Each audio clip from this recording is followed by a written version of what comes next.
Hello students, welcome again. आज हम बच्चों करेंगे एलिमिनेशन मेथड, जो कि हमारा एक्सरसाइज 3.4 जो हमारा एक्सरसाइज 3.4 है, इसमें यूज होगा। एलिमिनेशन मेथड क्या होता है? जो हमारे पास दो वेरिएबल आएंगे एक्स और वाई, दो इक्वेशंस में आएंगे। उन इक्वेशंस में से हम किसी भी एक वेरिएबल को हम एलिमिनेट कर देंगे। या तो बच्चों हम वहां से x को एलिमिनेट करेंगे या y को एलिमिनेट करेंगे। और उसको एलिमिनेट किस बेस पे करेंगे? हम उसके कोफिशिएंट को इक्वल बना के एलिमिनेट करेंगे वहां से। ठीक है, तो बच्चों ये इसका हमारे पास वर्किंग रूल है। ये मैंने इसके 4 स्टेप में लिखा है, आपको ये अपनी फिर नोटबुक पर लिखना है और इसको लर्न करना है। ठीक है, आपके दिमाग में ये फिक्स होना चाहिए। कब? जब नाम आए एलिमिनेशन मेथड। अगर क्वेश्चन मेकर ने क्या बोल दिया कि भाई इस क्वेश्चन को एलिमिनेशन मेथड से करो, तब हमें सिर्फ इसी मेथड से करना है। अगर बोलते हैं भाई solve this pair of linear equation by any of these method, कोई भी एक मेथड है, तब हमारी मर्जी है। तो हम इसको by substitution, by elimination, by cross multiplication या बाय ग्राफिकल मेथड, किसी से भी कर सकते हैं। तो बच्चों ये इसका प्रोसीजर है। ठीक है, सबसे पहले क्या है? First multiply both the equations by some suitable non zero constants. हम क्या करेंगे? जो हमारे पास इक्वेशंस हैं, हम इनको नॉन जीरो कॉन्स्टेंट से मल्टीप्लाई करेंगे। क्यों? क्योंकि उनके कोफिशिएंट्स इक्वल आ जाए, to make the coefficients of one variable numerically equal. अब किसी भी एक वेरिएबल के x के या y के कोफिशिएंट को हम इक्वल कर लेंगे। अब उसको इक्वल करने के बाद हम वहां से उसको क्या करेंगे? एलिमिनेट करेंगे। हम उसको ऐड करके भी कर सकते हैं और सब्ट्रैक्ट करके भी कर सकते हैं। ऐड कब करेंगे? अगर दोनों के साइन अपोजिट हैं तब तो हम उसको ऐड कर देंगे। अगर साइन सेम है तब हम उसको सब्ट्रैक्ट कर देंगे। बच्चों देखें, देन ऐड और subtract one equation from the other so that one variable gets eliminated. Add भी कर सकते हैं, सब्ट्रैक्ट भी कर सकते हैं, डिपेंड करेगा उसके साइन पे। ठीक है बेटा, थोड़ी सी हेल्थ अभी खराब है, थोड़ा कोऑपरेट करना। ठीक है, if you get an equation in one variable, अगर एक सिंगल वेरिएबल में इक्वेशन हमें मिल जाती है, तब हम स्टेप नंबर 3 की तरफ फॉरवर्ड करेंगे, मूव करेंगे। अगर नहीं मिलती है, इफ इन स्टेप 2 जो हमने सेकंड किया, we obtain a true statement, एक ऐसी स्टेटमेंट मिल जाती है जो ट्रू है लेकिन उसके अंदर कोई भी वेरिएबल नहीं है।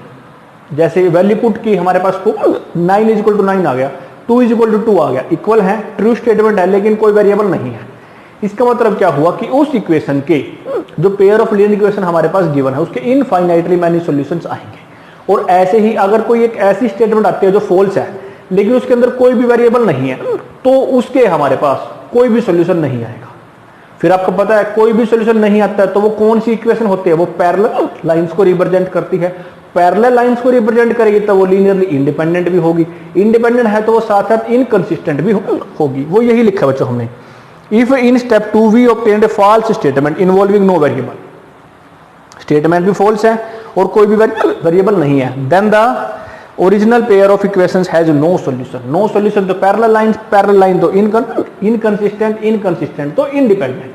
ठीक है बच्चों, solve the equation in one variable. फिर जो हमारे पास ऊपर स्टेप नंबर 2 में आता है, एक सिंगल वेरिएबल में इक्वेशन आ जाती है, उसको सोल्व करेंगे हम। तो हमारे पास x या y एलिमिनेट होके एक वेरिएबल बचेगा, उसको ऊपर पुट कर देंगे हम 1 या 2 में, तो हमारे पास सेकंड इक्वेशन के अंदर पुट करके x या y वैल्यू आ जाती है। बच्चों देखिए, substitute this values of x। जब हम यहां से सोल्व करेंगे तो x की वैल्यू भी आ सकती है, y की भी आ सकती है, वो डिपेंड करेगा हम किसको एलिमिनेट कर रहे हैं। ठीक है बच्चों, अगर x को एलिमिनेट करेंगे तो y की वैल्यू आएगी, y को पुट करेंगे x की आ जाएगी। अगर y को एलिमिनेट करेंगे तो हम x की वैल्यू आएगी, x की वैल्यू को पुट करेंगे दोबारा तो हमारे पास y की वैल्यू आ जाएगी। Substitute this value of x in either of the original equations to get the value of the other variable. तो बच्चों ये पूरा का पूरा प्रोसेस है, आपकी बुक के अंदर भी लिखा हुआ है और यहां भी लिखा हुआ है, तो आपको ये पूरा लिखना है। अब इसके बाद हम एक सम करेंगे तो आपको समझ आ जाएगा।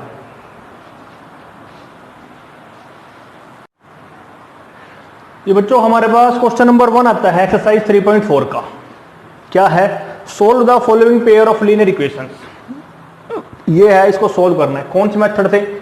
By the elimination method and the substitution method. दो मेथड है, एक एलिमिनेशन मेथड है, दूसरा सब्स्टिट्यूशन मेथड है। ये हमने कर रखा है। कौन सा? सब्स्टिट्यूशन 3.3 में किया। तो बच्चों इस मेथड से तो मैं आपको सम नहीं कराऊंगा, ये तो आपको अपने आप करना है। अब जो हमारा इस एक्सरसाइज में आता है एलिमिनेशन मेथड, इससे हम सम करेंगे। ठीक है, एक्स और वाई दो वेरिएबल आएंगे, एक को एलिमिनेट करेंगे, एक वेरिएबल में इक्वेशन आएगी, वहां से उस वेरिएबल की वैल्यू निकल जाएगी, उस वैल्यू को ऊपर पुट कर देंगे हम, तो सेकंड वेरिएबल की आंसर आ जाएगा हम। ठीक है, और बहुत आसान होता है, मैक्सिमम हम इसी को ही सिलेक्ट करते हैं सोल्व करने के लिए। ठीक है, देखना बच्चों आसान है। Given pair of linear equation in two variable are, ये दो इक्वेशन है जो स्टेटमेंट में गिवन है, मैंने यहां लिखी। अब बच्चों हम यहां देखते हैं कि एक्स और वाई दो वेरिएबल है, किस वेरिएबल को हम एलिमिनेट कर सकते हैं। ठीक है, तो यहां पे ये है, इसका कोफिशिएंट क्या है हमारे पास 1, ऐसे ही हमारे पास y है, y का कोफिशिएंट क्या है 1 है। अब बच्चों हम क्या करते हैं, x को एलिमिनेट कर लेते हैं, करने को तो हम y को भी एलिमिनेट कर सकते हैं। कैसे, इनके कोफिशिएंट्स को इक्वल बनाएंगे, यहां कोफिशिएंट 1 है, यहां 2 है, तो 1 से 2 पे हम जा सकते हैं, 2 से 1 पे भी जा सकते हैं। तो हम कोशिश करते हैं कि हम मल्टीप्लाई करके कोफिशिएंट्स को इक्वल बनाएं, ना कि डिवाइड करके। तो हम तो हम क्या करेंगे, इस 1 को मल्टीप्लाई करा देंगे, किससे 2 से। क्यों, क्योंकि इसका कोफिशिएंट और इसका कोफिशिएंट, x के कोफिशिएंट दोनों इक्वेशन में इक्वल आ जाएंगे। इसलिए अगर इसको हमें मल्टीप्लाई कराना है तो सिर्फ x को तो मल्टीप्लाई हम नहीं कराएंगे, तो हम किसको मल्टीप्लाई कराएंगे, पूरी कंप्लीट इक्वेशन को मल्टीप्लाई कराएंगे। तो हम इसको यहां लिखते हैं बच्चों ऐसे ही, multiply equation number 1 by 2 and then multiply करा दी हमने, मान लो तो हमारे पास 2 आ जाएगा यहाँ पे, ये भी पॉजिटिव और ये भी पॉजिटिव है। अभी आपको बताया था अगर कोई सेम आते हैं तो सब्ट्रैक्ट करते हैं, उनके साइन सेम आते हैं तो सब्ट्रैक्ट करेंगे, अगर अपोजिट आते हैं तो ऐड करेंगे। यहाँ तो पॉजिटिव पॉजिटिव आ गए, सेम आ गए, तो क्या करेंगे बच्चों, सब्ट्रैक्ट करेंगे। एंड देन सब्ट्रैक्ट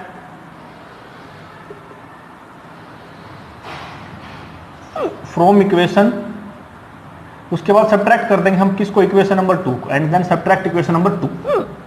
तो पहले 1 को 2 से मल्टीप्लाई कराएंगे, तो पूरी इक्वेशन को मल्टीप्लाई कराएंगे बच्चों हम। तो यहां क्या आ जाएगा 2x, यहां क्या आएगा 2y, और यहां आ जाएगा 10।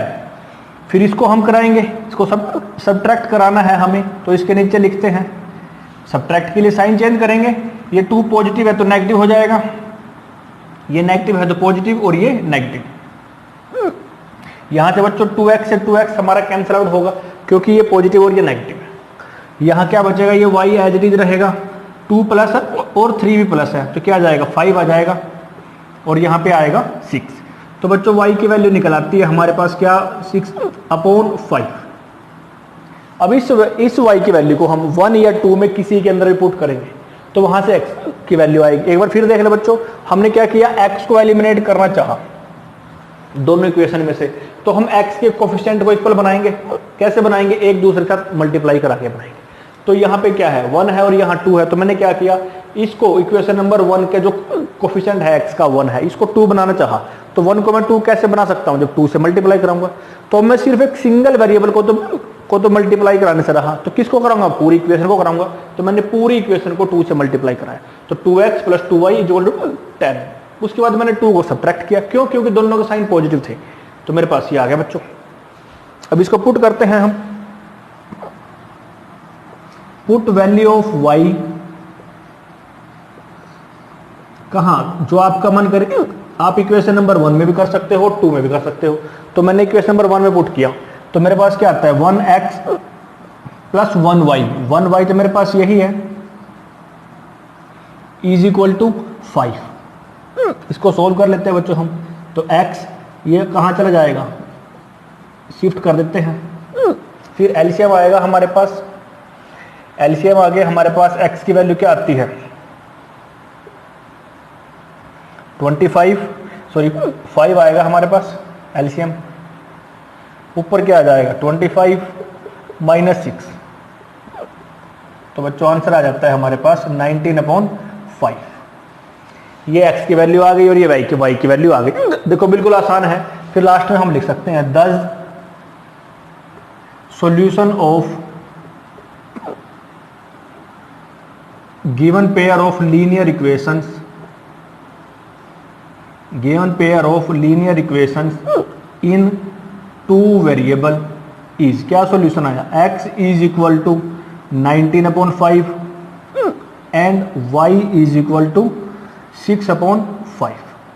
देखो कितना आसानी से हो गया हमारा सम। तो ये सम है बच्चों हमारे पास, बिल्कुल सिंपल है।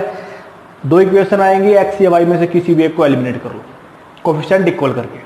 ध्यान क्या रखना है, कोफिशिएंट सेम साइन के हैं सब्ट्रैक्ट कर दो, अपोजिट के हैं ऐड कर दो, आंसर आ जाएगा एक। उसको 1 या 2 में पुट करो, दूसरा आ जाएगा हमारे पास। ठीक है बच्चों। फिर हमारे पास ऐसे ही क्वेश्चन नंबर 2 आता है इसका, ये पार्ट नंबर 2 कहें। Given pair of linear equations are 3x + 4y = 10 and second आती है 2x - 2y = 2। इसको हम इक्वेशन नंबर 1 लिख लेते हैं, इसको 2 लेट कर लेते हैं। अब वही बच्चों इसको सोल्व करेंगे हम। इसके ऊपर आपको पता ही है, given equation of 2 variable linear pair आप लिख लेंगे यहाँ पे। अब हम x को भी एलिमिनेट कर सकते हैं, y को भी कर सकते हैं। अगर मैं x को एलिमिनेट करता हूं तो मेरे को इक्वेशन नंबर 1 को भी मल्टीप्लाई करना पड़ेगा, किससे, 2 से, और इक्वेशन नंबर 2 को भी मल्टीप्लाई करना पड़ेगा 3 से। तो मेरे को दो बार मल्टीप्लाई करना पड़ा, तो मैं इससे बचना चाहूंगा। तो मैंने क्या किया, मैं y को एलिमिनेट करता हूँ। क्यों करता हूँ, क्योंकि y का कोफिशिएंट यहाँ 4 है, यहाँ 2 है। तो अगर मैं इसको 4 बना लेता हूँ, सिर्फ इसको, 2 से 4 तक हम जा सकते हैं, तो इक्वेशन नंबर 2 को 2 से मल्टीप्लाई कर दो, तो सिंपली मेरा 4 आ जाएगा। इसीलिए मैंने यहाँ काम किया। तो मैं क्या लिखता हूँ बच्चों, इक्वेशन नंबर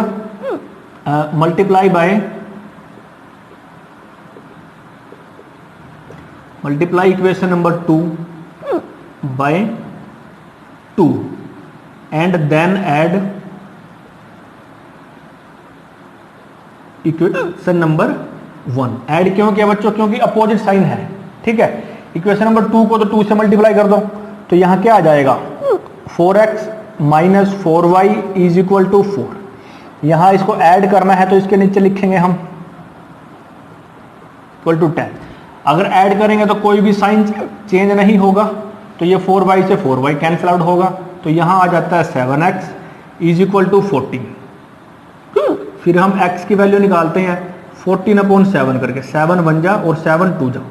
तो बच्चों x की वैल्यू आ जाती है हमारे पास 2। अब इस x की वैल्यू को आप 1 या 2 में कहीं भी पुट कर दो। कर देते हैं हम पुट x = 2 इन इक्वेशन 1 में ही कर देते हैं, आपको मन कर 2 में कर दो। तो हमारे पास 3 × x की वैल्यू 2 है, प्लस 4 × y तो हमें फाइंड आउट करना है, = 10। तो बच्चों ये आता है हमारे पास 6 + 4y = 10। 6 को हम शिफ्ट करा देते हैं, तो हमारे पास 4y = 10 - 6। तो y की वैल्यू आ जाती है 4/4, 4 बन जा और 4 बन जा। y की वैल्यू आती है बच्चों 1, x की वैल्यू क्या आ गई 2, तो ये हमारा आंसर आ जाता है। दस solution of given pair of linear equations is, क्या आया, x = 2 एंड y = 1। तो ये आंसर आ जाता है बच्चों।